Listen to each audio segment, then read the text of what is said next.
So, ereto po mga kapatid at tayo po ay nagpapatuloy sa ating pong pag-aaral dito po sa book ng Judges or Hukom. At hanggang chapter 21 po ito at nandito na po tayo sa chapter 10 ng book ng Judges. So, nakita po natin, 'di ba, yung pagsisimula at pagtatapos ng buhay nitong si Gideon, no? Isa siyang pinili ng Lord to lead, 'di ba, yung mga Israelita, maging deliverer po nila sa mga sumasakop sa kanila, sa mga umaalipin po sa kanila, or doon po sa kanilang mga kaaway. So nakita natin yung humble beginning nitong si Gideon, at nakita rin po natin yung pagtatapos, 'di ba, ng kanyang ministry. So dalawang factor lamang kasi, 'di ba, yung po pwedeng mangyari sa isang tao, yung magtapos siyang matagumpay o yung magtapos siya na hindi nagtagumpay, no? Magtatapos yung isang tao sa kanya pong paglakad or sa kanya pong obedience ng may katagumpayan, or magtatapos siya as a failure, no? So nakita po natin, no, yung buhay po nitong si Gideon na during his yung mga last days po niya, makikita po natin na talagang pwede nating masabi na hindi po naging maganda yung kinalabasan ng kanya pong ministry, lalong-lalo na nabasa po natin na nagpagawa siya ng mga Diyos-Diyosan na naging sanhi ito ng pagtalikod ng mga Israelita sa kanilang Diyos na si Yahweh. At isa pa sa mga naging failure ng kanyang leadership ay itong nag-asawa po siya, 'di ba, ng napakarami, at napakarami rin po niyang naging anak, just imagine na lang, I don't know to you, 'di ba, yung pag marami kayo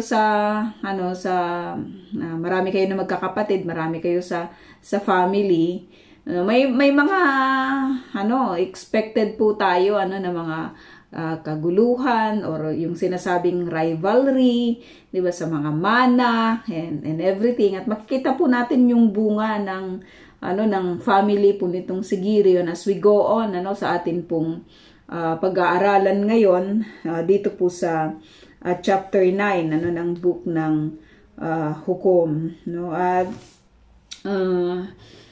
'di ba, may mga nagpapangalan ng mga Gideons International, 'di ba, yung mga ganun, mga Gideons Bible, yung mga parang may ganun na parang naalala ko lang, no? Pero kung titignan po natin itong itong buhay po ni Gideon, ay maganda po yung kanyang ginawa kasi ginamit po siya, 'di ba, ng Panginoon. Pero as we go on, makikita po natin yung bunga ng i-reveal po sa atin yung continuation, 'di ba, ng kanya pong lahi, or yung epekto, 'di ba, ng kanya pong ginawa, no? Yung mga choices ng mga parents, importante po 'yun, para po sa kabutihan, 'di ba, ng kanila pong mga next, 'di ba, na generations. So let's begin dito po sa chapter 9 natin pong lesson sa book ng Judges. Sabi dito, pagkalipas ng panahon, si Abimelech na anak ni Gideon, alam natin na si Gideon ay may other name, 'di ba, yung itong si Jerubbaal, yung isang pangalan po niya. Nagkaanak po siya, at ang pangalan po ng kanya pong anak ay si Abimelech. So nabasa natin, di ba, napag-aralan natin na itong si Gideon ay gusto po siyang gawing king ng mga tao. No, pero ayaw niya. Di ba? Parang ayaw niyang tanggapin yung pag ano sa kanya, yung dapat gagawin siyang king, di ba? Sila na napag-aralan po natin 'yun, ano, pero sabi niya na hindi niya tinanggap, di ba, yung offer sa kanya ng mga tao, no? Maganda po yung kanyang isinagot dito, hindi ako ni ang aking mga anak ang dapat maghari sa inyo. Kasi sabi niya dito sa verse 22 ng chapter 8, pag-aralan natin kagabi, pagkatapos nagtipon-tipon ng mga Israelita at sinabi nila kay Gideon, ikaw rin lamang ang nagligtas sa amin sa mga Midianita, ikaw na at ang iyong angkan ang maghari sa amin. So gusto nilang gawing king itong si Gideon, but he refused, no? Sabi dito, hindi ako ni ang aking mga anak ang dapat maghari sa inyo, si Yahweh ang dapat maghari sa inyo. Ngunit mayroon akong hihilingin sa inyo. Yun, ayaw niyang kunyari maging king.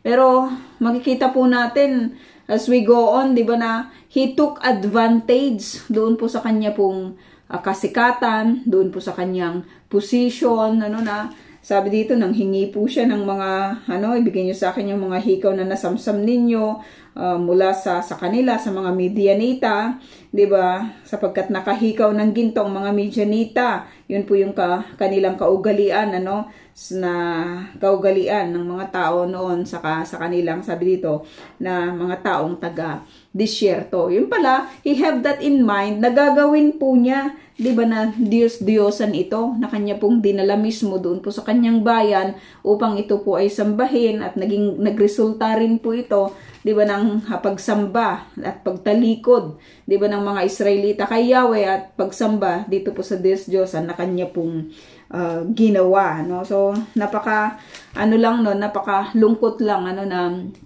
mabasa po natin yung mga ganito pong bagay na nangyari sa buhay ng isang quote and unquote, di ba, lingkod ng Panginoon. At dito sa kanyang anak, yung meaning pala ng Abimelech is my father is a king.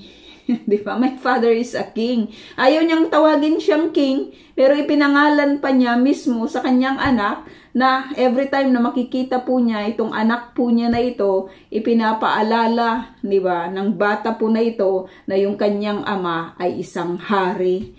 No? Hindi niya tinanggap, kunyari dito po sa chapter 8, pero sino ang magpapangalan? Di ba, ng kanyang anak, ng katulad ng kanya pong ipinangalan, di ba, dito po sa kanyang anak, no? So may mga may mga questions na pwede po nating makita, no? Sabi dito, itong si Abimelech na kanyang anak ay nagpunta sa Shechem, no? Sa mga kamag-anak ng kanyang ina. Sinabi niya sa mga ito, itanong ninyo sa lahat ng taga Shechem kung alin ang gusto nila. Pamunuan sila ng 70 anak ni Gideon o ng isang tao.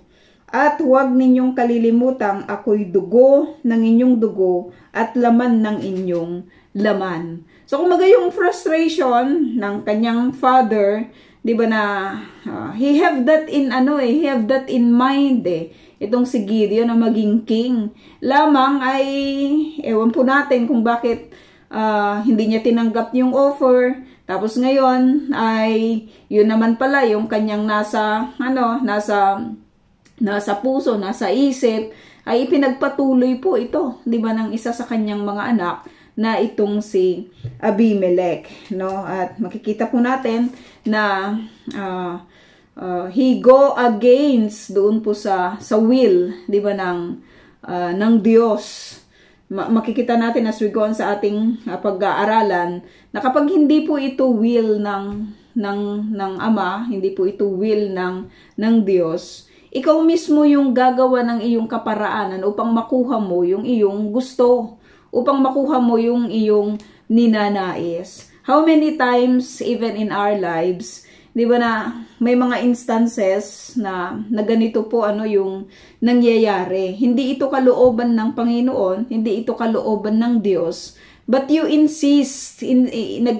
insisted yung gusto mo, no? Ininsist mo yung nais mo. Ipinursu mo talaga yung nararamdaman mo, ipinursu mo yung gusto mo, ipinursu mo yung plano mo. At doon po sa mga ganong mga instances, alam po natin na hindi po ito nag-e-end, hindi ito nagtatapos ng may katagumpayan, hindi ito nagtatapos ng may kasiyahan, hindi ito nagtatapos, 'di ba, na ayon doon po sa kalooban ng Diyos.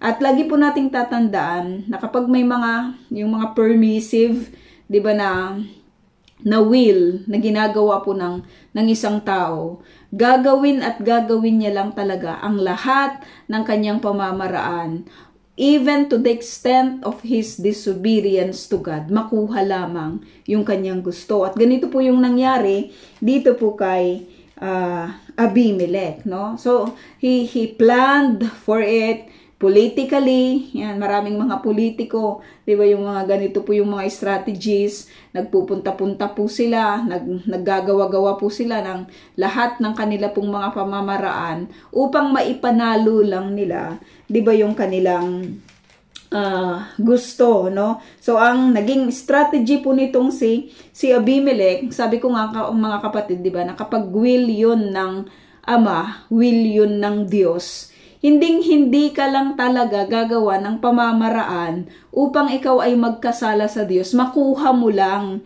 'di ba, yung bagay na iyon.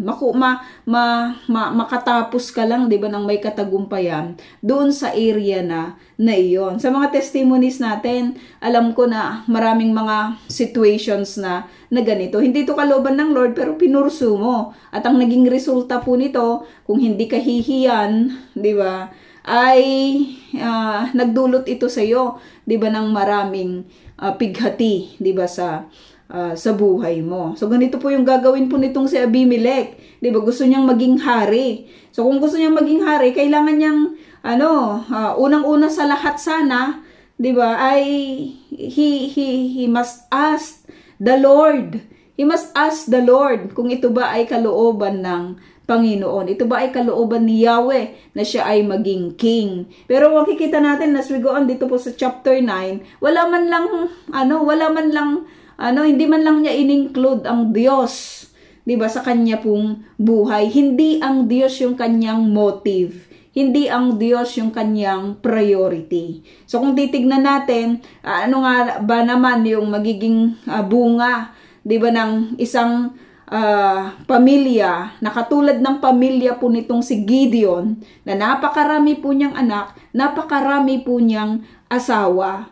Kung yung 10 nga lang hindi mo na kayang i-supervise, ito pa magkaroon ka ng 70, 'di ba? At itong si Abimelech ay iba pa, 'di ba, yung kanyang iba yung kanyang iniisip, kakaiba siya. Marahil hindi lamang siya, may mga iba rin siguro sa membro ng pamilya po nitong si Gideon na gusto ring maging hari, 'di ba, na katulad niya. Labang ay inunahan na niya, 'di ba, yung kanyang mga kapatid, no? So gagawin niya yung lahat, maging hari lamang siya, no? Gagawin niya yung lahat, makuha lamang niya yung position. Kasi kapag naging hari ka, 'di ba, yung mga maraming bumabagsak pagdating sa power, 'di ba? Kahit sa Bible, makikita po natin, marami yung gustong mag-lead. Makikita mo naman yun kahit sa kapanahunan po natin ngayon. Makikita mo yung mga may problema sa power. Kasi talagang isiset nila yung kanila pong mga sarili upang sila po ang sundin. Diba? Gagawin nila lahat yan. May mga instances na kunyari magtatanong, 'di ba, may mga ganon. Pero yung gusto rin naman niya yung masusunod. Maraming nagfi-fail in this area, 'di ba, ng pagiging leader or yung pagiging king. So, tignan natin kung ano ba yung gagawin nitong si Abimelech. Una, na kanyang naging gawain, ay pumunta po siya doon po sa lugar ng kanyang ama, ay lugar ng kanyang ina, sa Shechem. At kinausap niya, di ba yung kinausap niya yung mga taga rito, at alam mo yon, pinamili sila kung ano yung dapat nilang piliin. Sabi niya, gusto ba ninyong pamunuan kayo, di ba, ng 70 anak ni Gideon, o ng iisang tao lang? Diba? Gusto ba ninyo yung maraming namumuno o yung iisa lang?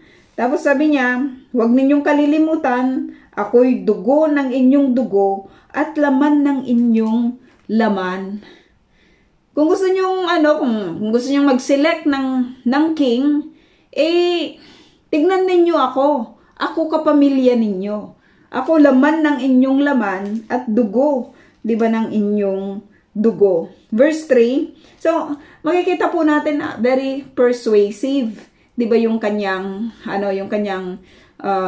pakikipag-usap, 'di ba, dito po sa mga taga Shechem, no? Very persuasive. So makikita po natin na yung isang tao na hindi po nagpapa-under sa authority ng Panginoon, hindi sumusunod sa kagustuhan po ng Diyos, gagawin niya yung lahat, makuha lang yung kanyang gusto, gagamit siya ng mga pananalita, 'di ba, na magtataas ng kanyang sarili upang makuha po niya yung kanyang gusto. At ito po yung nakita natin na kanya pong ginawa, no? Talagang ikino-connect niya yung kanyang sarili na kung ako yung inyong pipiliin, ito ay magiging pabor sa inyo sapagkat ako ay laman ng inyong laman at dugo, 'di ba, ng inyong dugo. Ang mga taga Shechem, verse 3, ay kinausap nga ng mga kamag-anak ng ina ni Abimelech, no? Kinausap nga ng mga kamag-anak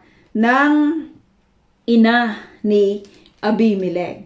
So itong si Abimelech, kinausap niya yung kanyang mga kamag-anak at yung mga kamag-anak niya ay nakipag-usap din sa mga tao na nasa yung mga tao doon po sa Shechem. So very powerful itong pong mga pananalita po nitong si Abimelech. Very persuasive. Hindi mo magagawa yan kung hindi ka magaling, 'di ba, sa pananalita. No, yung mga mababango yung kanilang mga sinasabi, 'di ba? Yung mga very persuasive yung kanilang mga sinasabi to exalt themselves, 'di ba? To exalt themselves.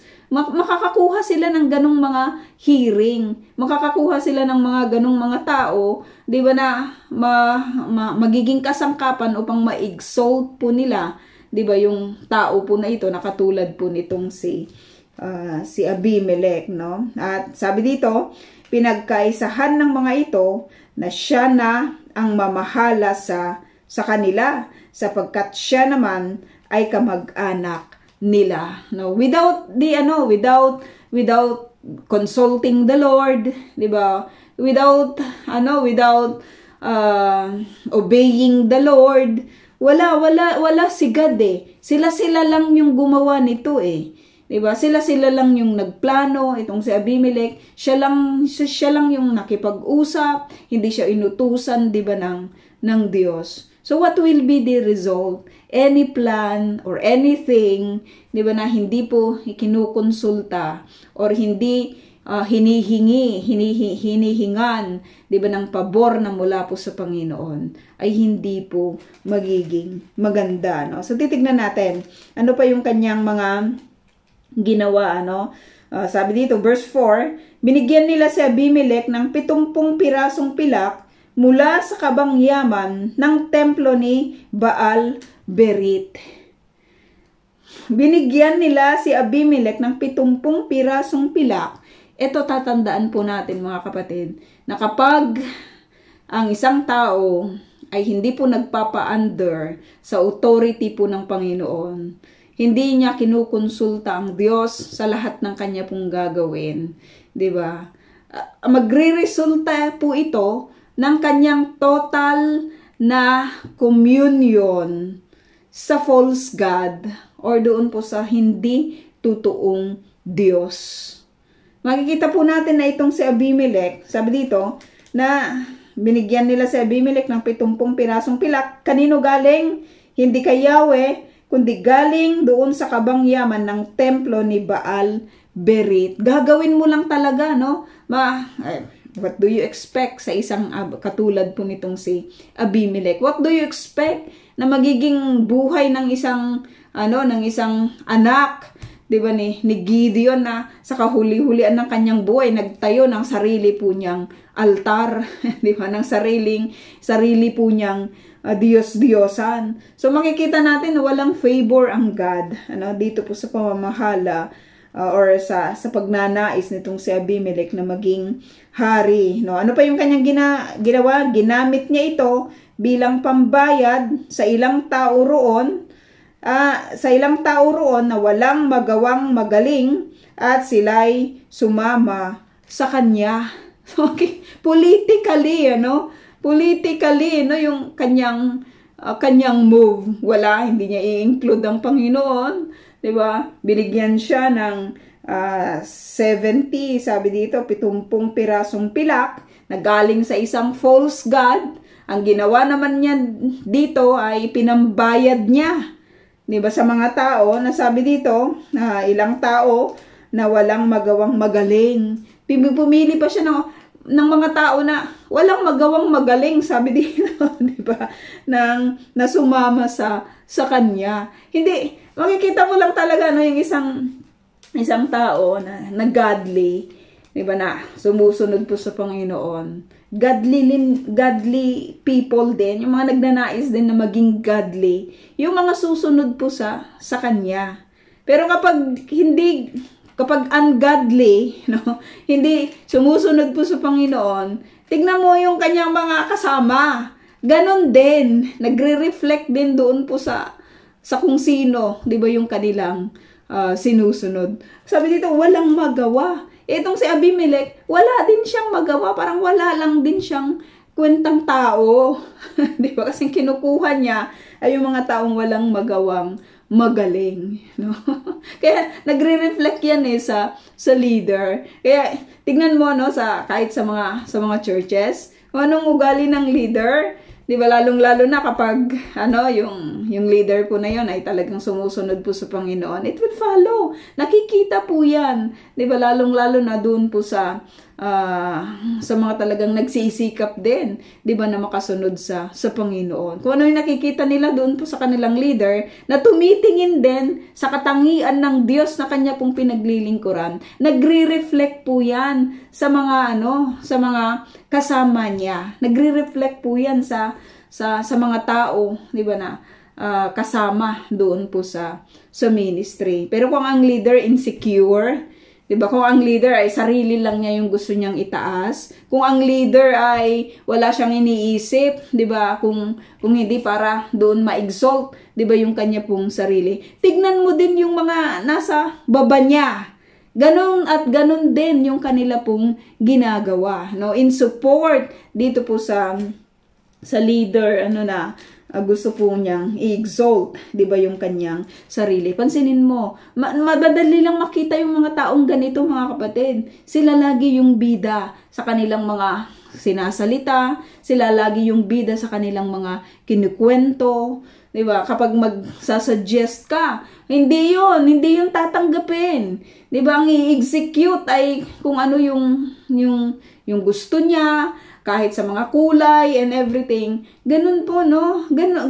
He is lording the church.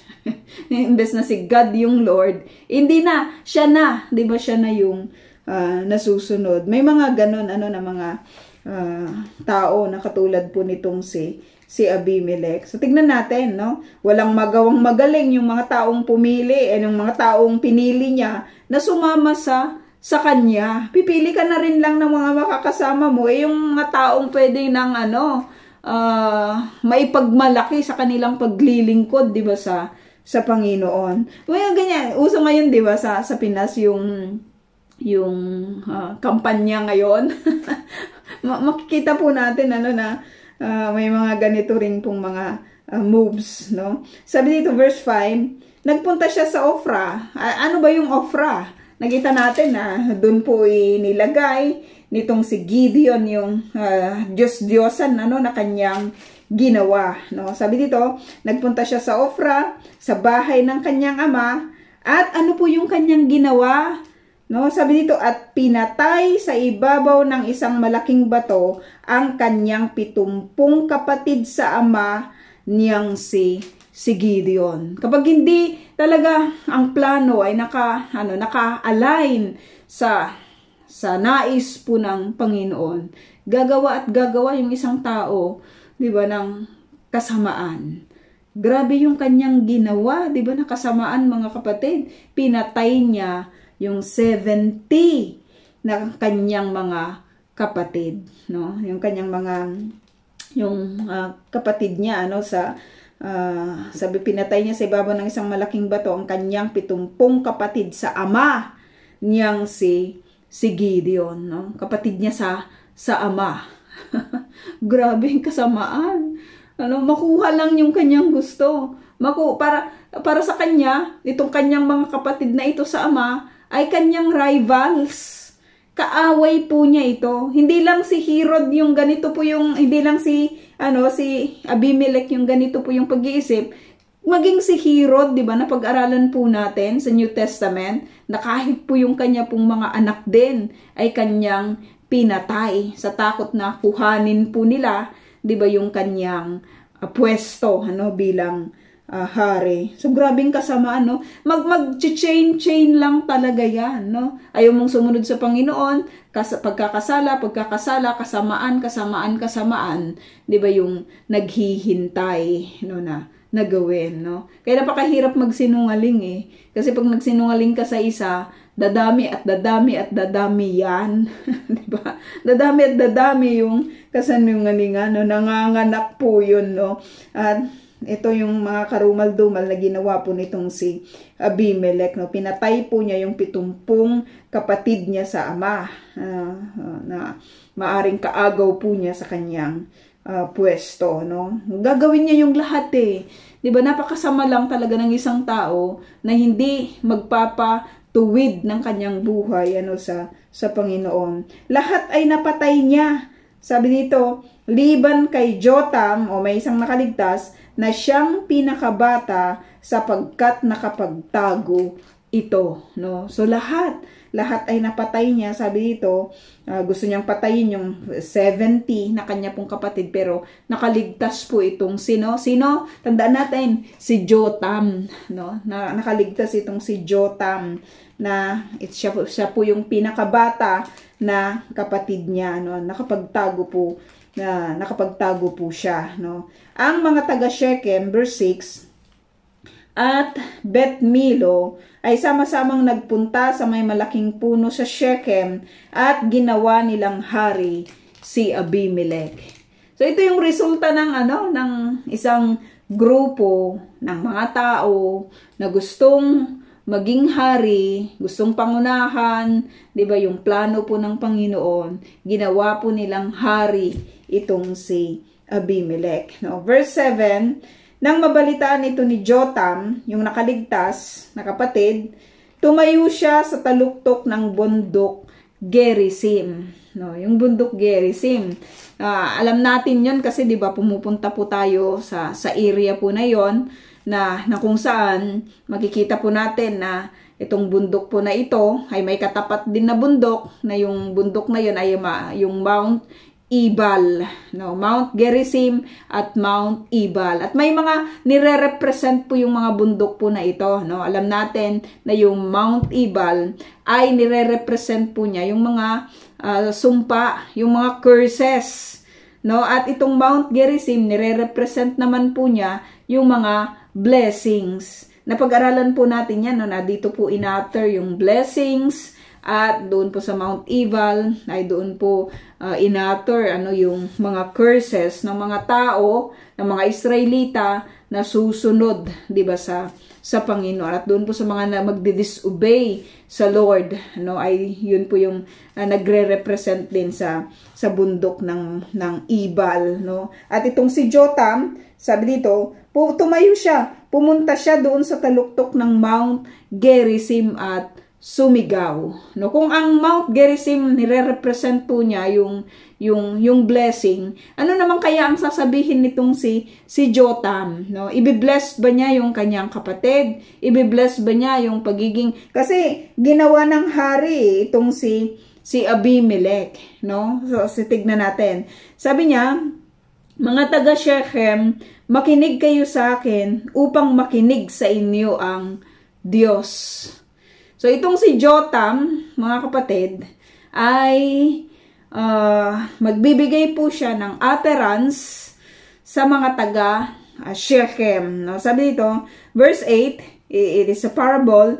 Isang araw, nag-usap-usap ang mga punong kahoy upang pumili ng hari nila. Sinabi nila sa ulibo, ikaw na ang maghari sa amin.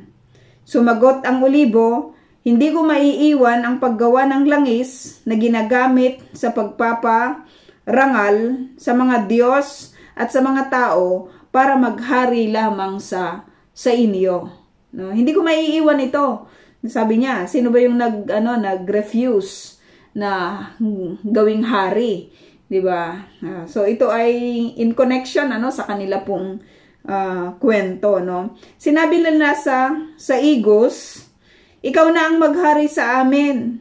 Ngunit sumagot ang Igos, hindi ko maaring itigil ang pagbibigay ng masasarap kong bunga upang pagharian ko lamang kayo. Kaya sinabi nila sa Ubas, ikaw na ang maghari sa amin. Sumagot ang Ubas, hindi ko maaring itigil ang pagbibigay ng alak sa pagpapasaya sa mga Diyos at sa mga tao upang pagharian ko lamang kayo. Kaya sinabi nila sa halamang matinik, di ba?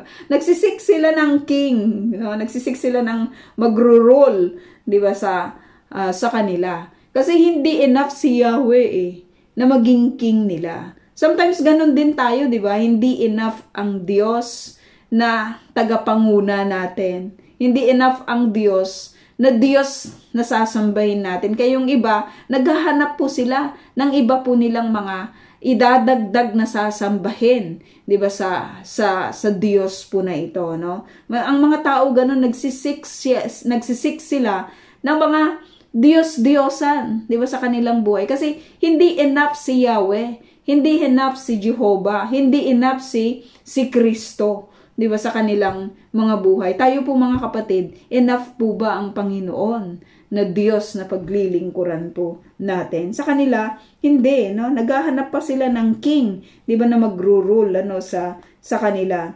At sabi dito, ayaw ninyong tanggapin, ayaw tanggapin ng ulibo, ayaw tanggapin ng Igos, ayaw tanggapin ng Ubas, yung pagiging hari, nire-refuse nila. Ngayon ang kinausap nila ay yung halamang matinik. Sabi dito, halamang matinik. Nung nag-trip tayo, 'di ba, sa mga disyerto, 'di ba, nakakita tayo ng mga halamang tinik. Yung mga halamang tinik, mga kapatid, 'di ba, ay halamang tinik, no? Sabi dito, ano po ba yung naiko-contribute nila, 'di ba, sa disyerto? Or ano yung nakikontribute nila doon sa Tiberias, no, nakakita po tayo ng mga halamang tinik doon, no, yung inakyat po natin kung saan hinang, 'di ba, yung mga anak ni Saul, no, nakita po natin yan. Ano bang lugar yun? Basta sa Tiberias yun At nakita natin, no, ano yung contribution ng mga yon, no, maliban sa kapag nagkaroon ng fire, masusunog po sila, tapos magiging sanhi pa ito, 'di ba, ng pagkasunog ng mga kasama po nila ng mga punong kahoy sa area. Kung titignan natin yung Ubas, kung titignan natin yung fig, di ba? Kung titignan natin yung ano pa dito, yung punong kahoy, yung olivo, nagagamit po sila eh. 'Di ba? Nagiging kagamit-gamit po sila eh sa buhay. Pero itong halamang tinik, bibihira lang siguro yung yung gumagamit nito, lalo na sa kapanahunan po nila nung araw, no, na wala naman itong maraming contributions sa buhay ng tao. At sabi nila, ikaw na nga ang maghari sa amin. Ang sagot ng halamang matinik, kung talagang gusto ninyo akong maging hari, sumilong kayo sa akin. Diba? Sumilong kayo sa akin. Grabe lang no, na isang punong kahoy. Ang mga punong kahoy, kung titignan mo, bakit sila sisilong sa isang napakaliit, diba, na halaman, na punong-puno pa ng tinik.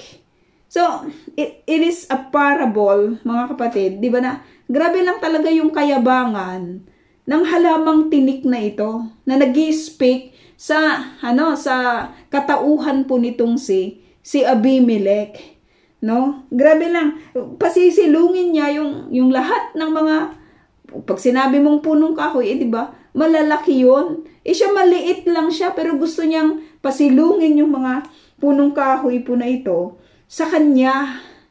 gusto niyang maging hari.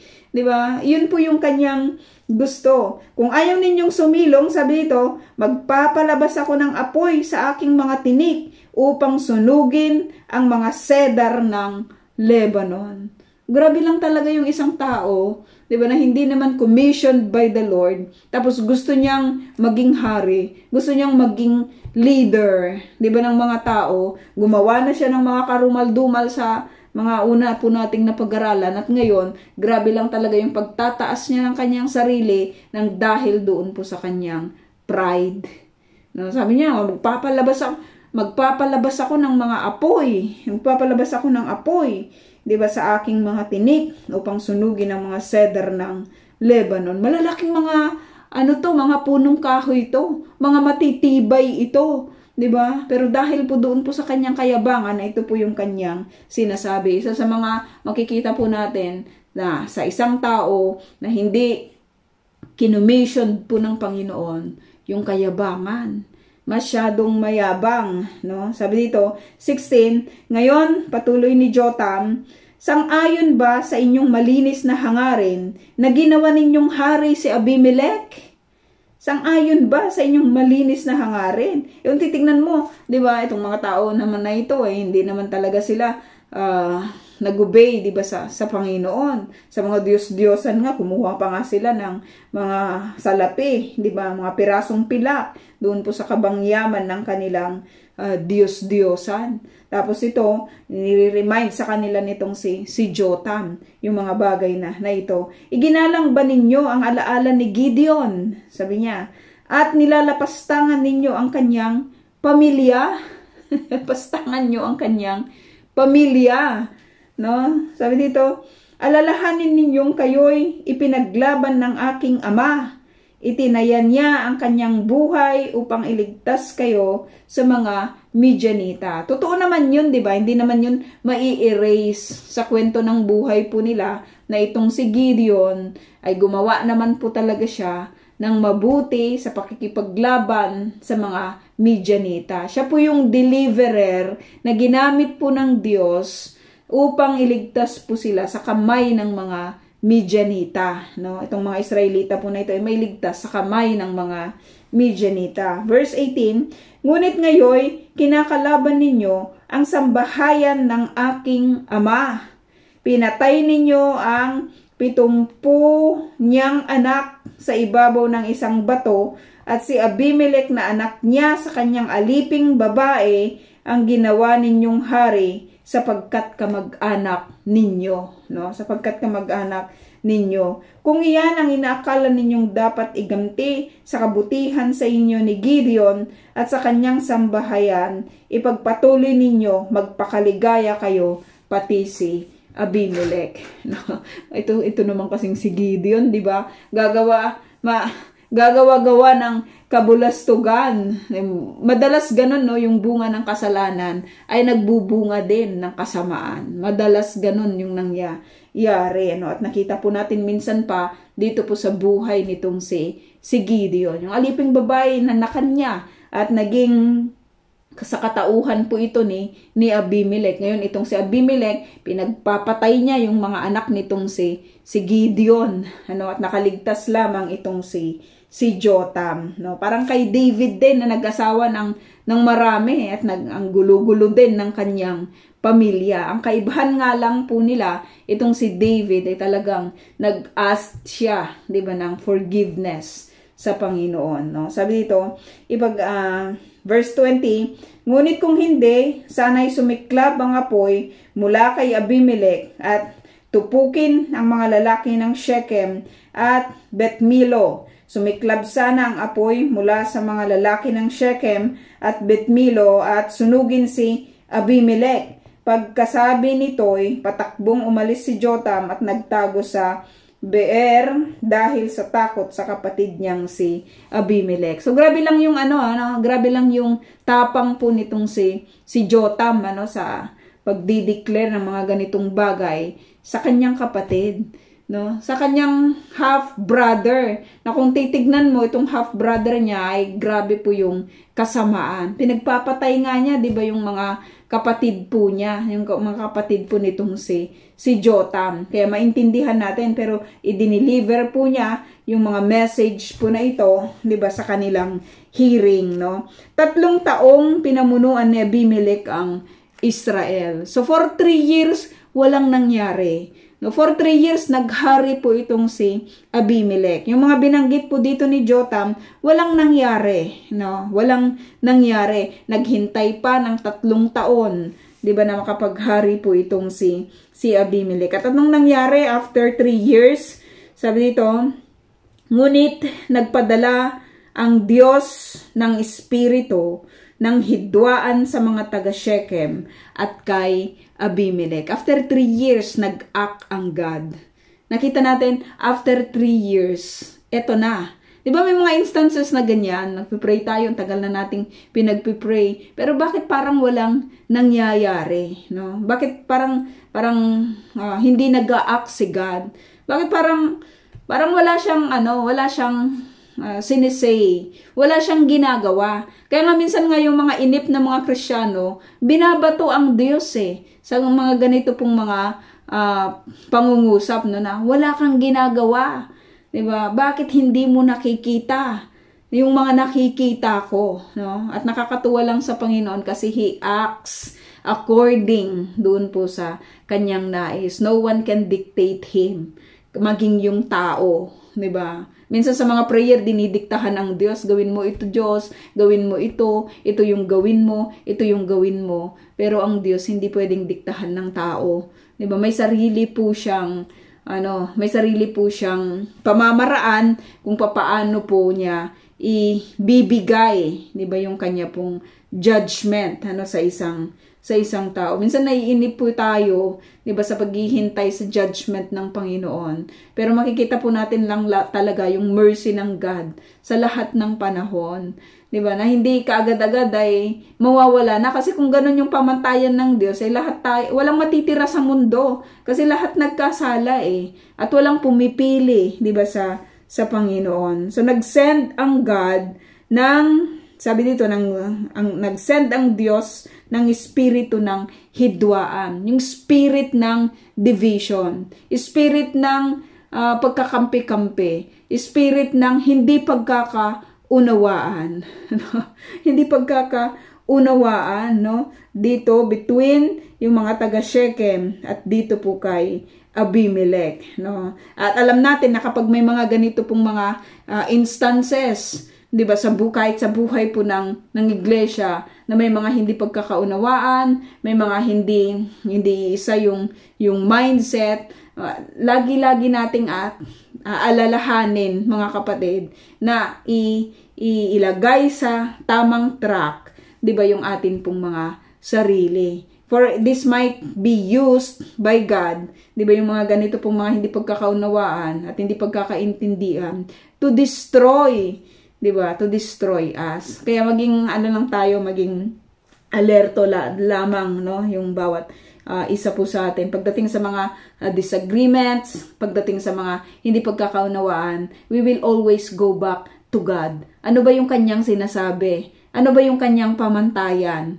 'Di ba? Hindi yung pamantayan ng tao, hindi yung gusto ng tao, hindi yung pipilitan niya kung ano yung ganyang gusto. Ano ba yung pamantayan niya? At napakapalad po natin sapagkat meron pong banal na kasulatan na lagi po nating tinitignan. 'Di ba? Lagi po nating tinitignan. Dahil dito, naghimagsik ang mga kalalakihan ng Shechem laban kay Abimelech. So who is in charge dito po sa area na ito ngayon? It is not Abimelech anymore. It is not the people anymore. Who is really in charge? Yung true, 'di ba, na yung totoo na nag-iingat talaga, 'di ba? Sa lahat ng lugar, 'di ba? Yung totoong may-ari, 'di ba, ng sanlibutan, it is God. Siya na in charge dito. 'Di ba? Hindi na itong si Abimelech. It took lang talaga 3 years. Buti nga 3 years. Yung iba naka 40 years na, yung iba naka 20 years na, 'di ba? Grabe lang yung binibigay na panahon ng Diyos sa mga tao na ito upang sila po ay makapagsisi. Ito 3 taon lang, 'di ba? Kita po natin.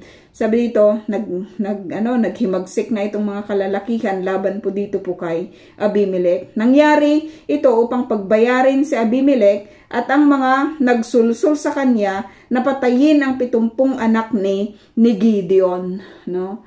Nangyari ito, sabing gano'n, no?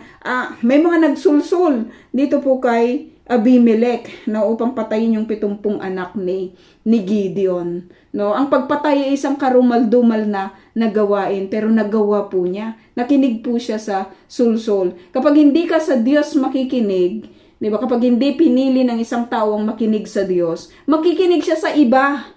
At kapag makikinig siya sa iba, ito po ay maglilid, 'di ba, ng karahasan, maglilid ito ng kasamaan. At ito nga yung nangyari sa buhay po ni Abimelech. Ang mga taga Shechem ay naglagay ng mga tauhan upang tambangan sa bundok si Abimelech.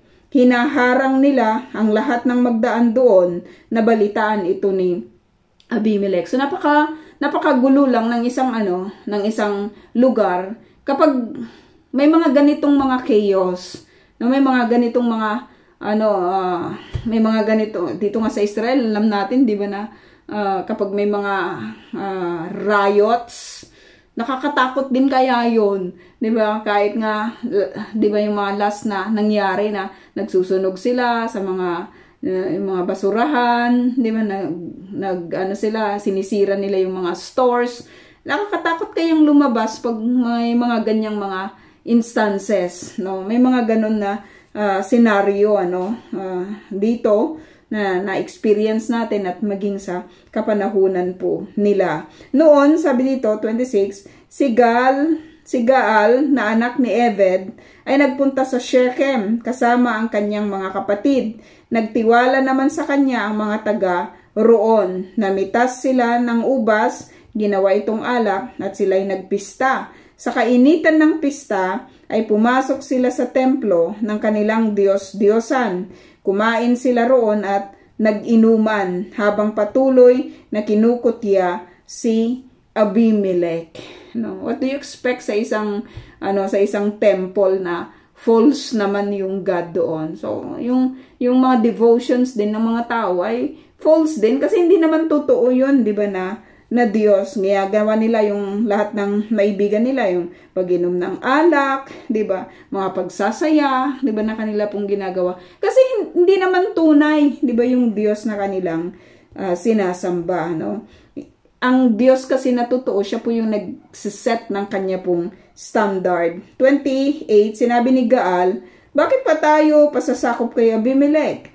Sino siya kung iahambing sa mga taga Shechem? So grabe na yung grabe na yung kaguluhan dito kasi yung mga kalalakihan sa Shechem ay nagpaprotesta laban dito po kay Abimelech. Tapos dumating pa itong si Gaal sa Shechem, nakisama pa siya, 'di ba, doon po sa pagkutya dito po kay Abimelech, hindi ba anak, tingnan, sino siya kung ihahambing sa mga taga Shechem? Hindi ba anak lamang siya ni Gideon?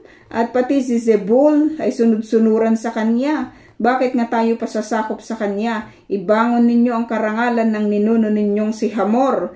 Kung ako ang mamumuno sa inyo, tiyak na matatalo natin siya. Sasabihin ko sa kanyang ilabas na niya ang buo niyang hugbo at maglaban kami. No? So yan na, kapag wala talagang protection ng God, walang supervision ng Lord, walang blessing ng God, 'di ba? Kaguluhan lang talaga yung resulta.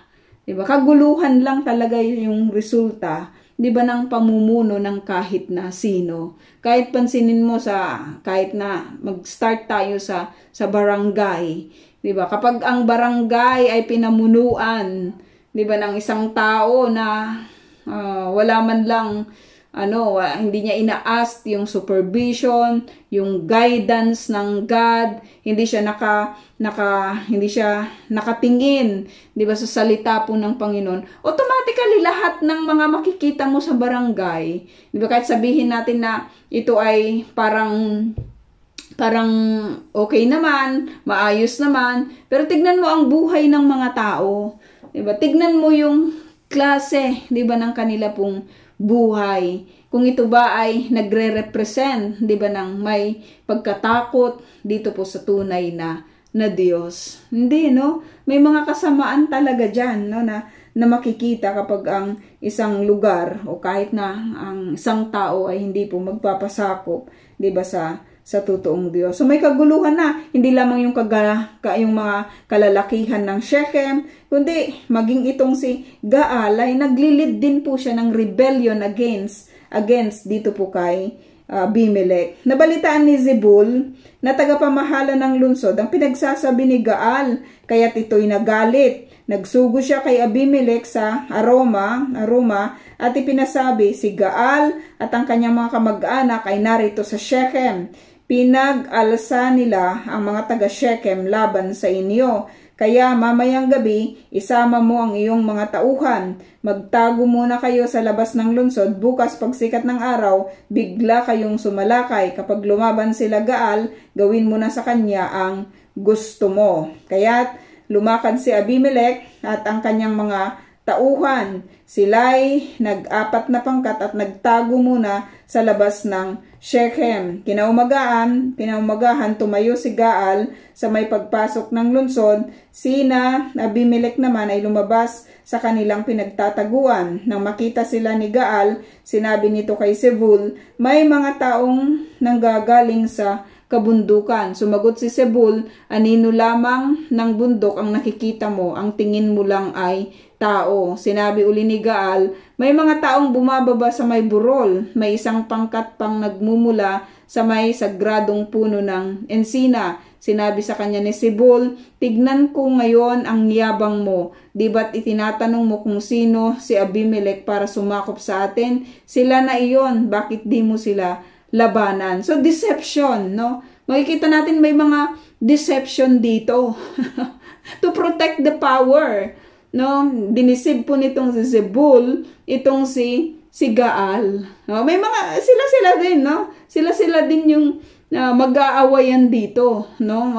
Ganyan talaga kapag hindi sa Diyos naka-anchor, 'di ba, yung pamumuno. May mga deception, hindi lamang sa politics kundi maging sa mga churches, mga kapatid, kapag may deception, 'di ba, automatically yan walang blessing, no? Hindi yan sa Lord, no? Kapag may mga deception na nangyayari sa lahat ng area, no? Naikwento ni Sister May Grace, 'di ba, sa ating sharing yung minsan yung mga lifestyle, 'di ba, ng mga lingkod ng Diyos, yung mga nagki-claim na sila yung mga lingkod ng Diyos, tapos gumagawa naman ng kamalian, gumagawa naman ng kasamaan. That is deception.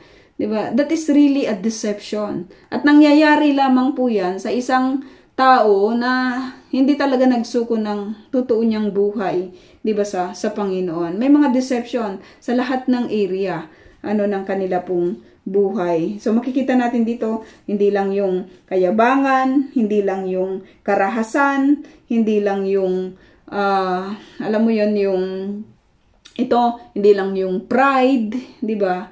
Kundi makikita natin, may mga deception din, na nangyayari sa mga tao na ayaw sumunod, di ba, sa Panginoon. Tinipon nga ni Gaal ang mga taga-Shechem at tinarap sina Abimelech. Ngunit natalo siya, kaya napilitang tumakas. Hinabol siya ni Abimelech at marami ang nabuwal na sugatan hanggang sa may pagpasok sa lunsod. Nagbalik na sa Aroma si Abimelech. Si Gaal naman at ang natitira pa niyang kamag-anak ay pinalayas ni Zebul sa Shechem at pinagsabihang huwag nang magbalik. So nanalo itong si Abimelech, no? Kinabukasan, ang mga taga-Shechem ay lumabas ng bukid at ito'y nalaman ni Abimelech. Pinagtatlong pangkat niya ang kanyang mga tauhan at sila'y nagabang. Parang strategy din ni Gideon, yung mga ganitong pinagtatlong pangkat, no? Parang ginagaya niya yung kanyang ama. Nang makita nila ng mga taga-Shechem, pinatay nila ang mga ito.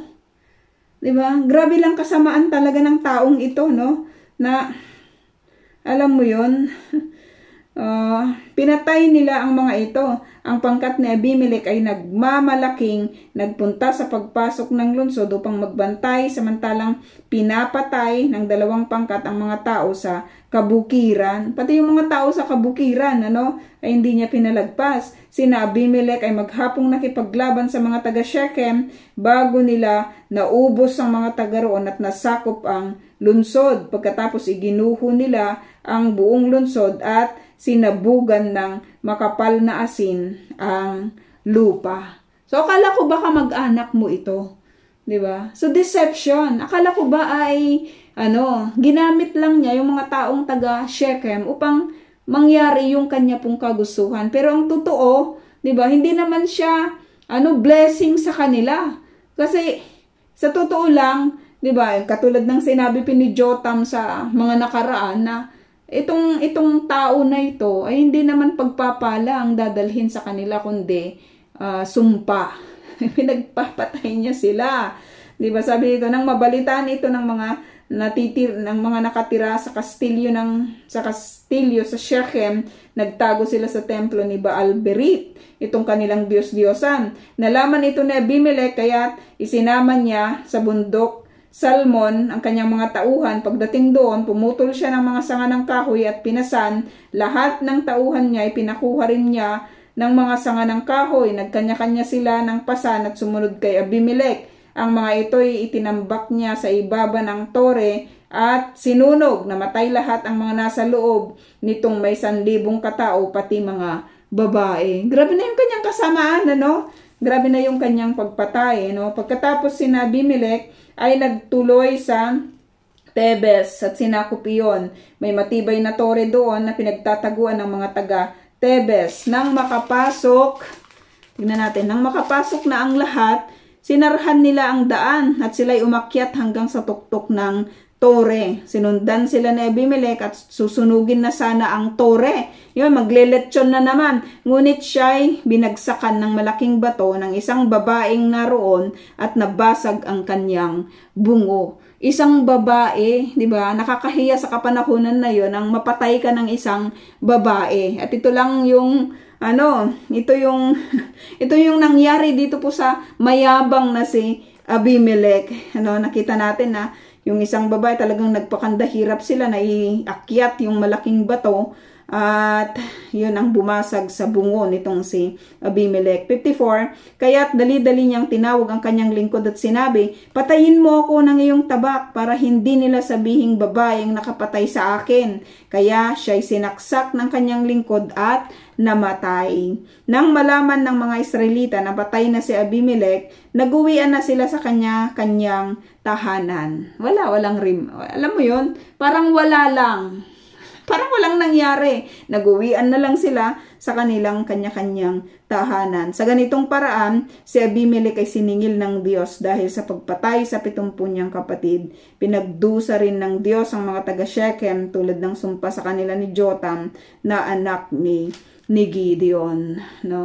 So nakakalungkot yung malaman natin yung nangyari sa buhay ng isang anak nitong si si Gideon, na totoo nga na kapag may opportunity ka to lead people, dalawang bagay yung lagi mong tatandaan. Are you leading them to God or are you leading them are you leading them na malayo, 'di ba, sa Panginoon?